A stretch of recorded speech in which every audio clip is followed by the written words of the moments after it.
We are here today, representatives and experts from nuclear weapon-free zones, for a very important meeting.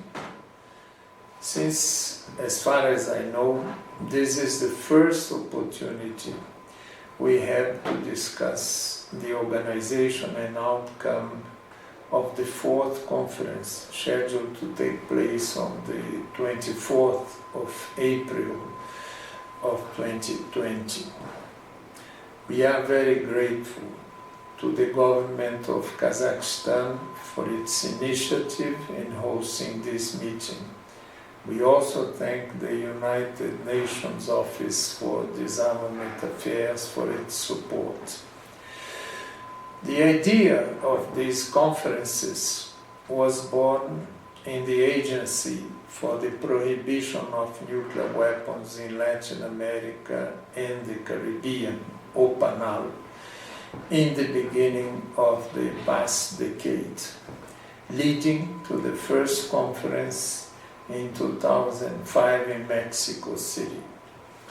It was also at OPANAL headquarters that the first draft of resolution 73/71, which convened the fourth conference, was prepared.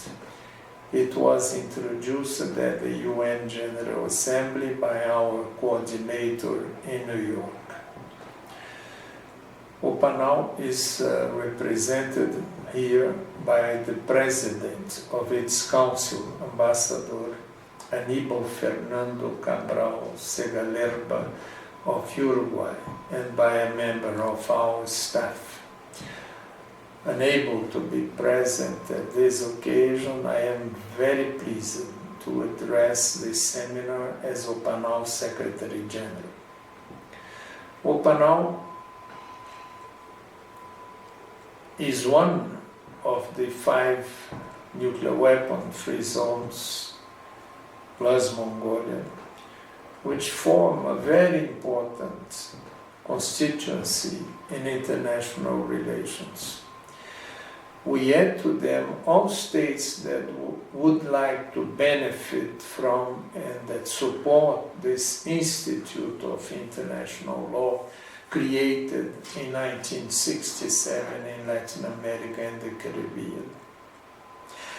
The views and actions of this constituency, this large constituency, are capable of influencing and changing the deplorable situation represented by the persistence of nuclear weapons possessed by 9 countries and supported by their allies.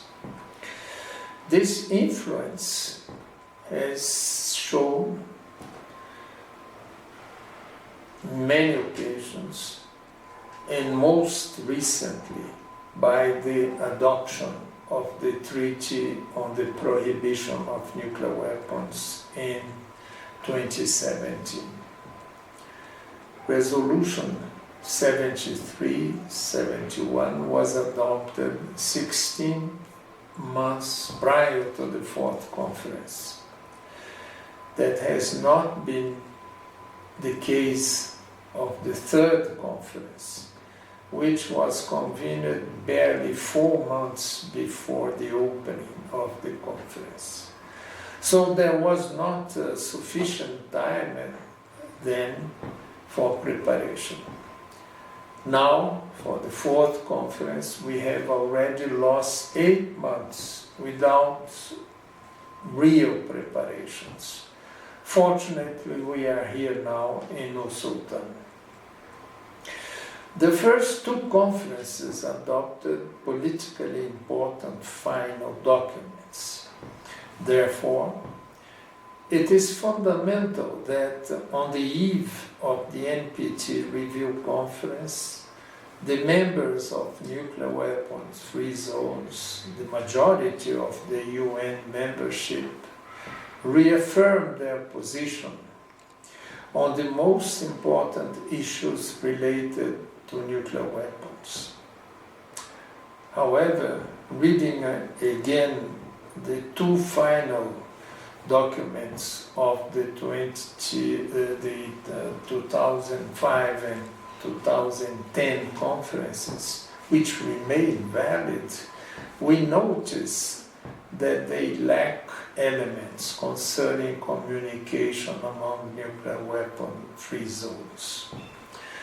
The 5 zones are not geographically contiguous, except for a short common border between Rarotonga and Bangkok.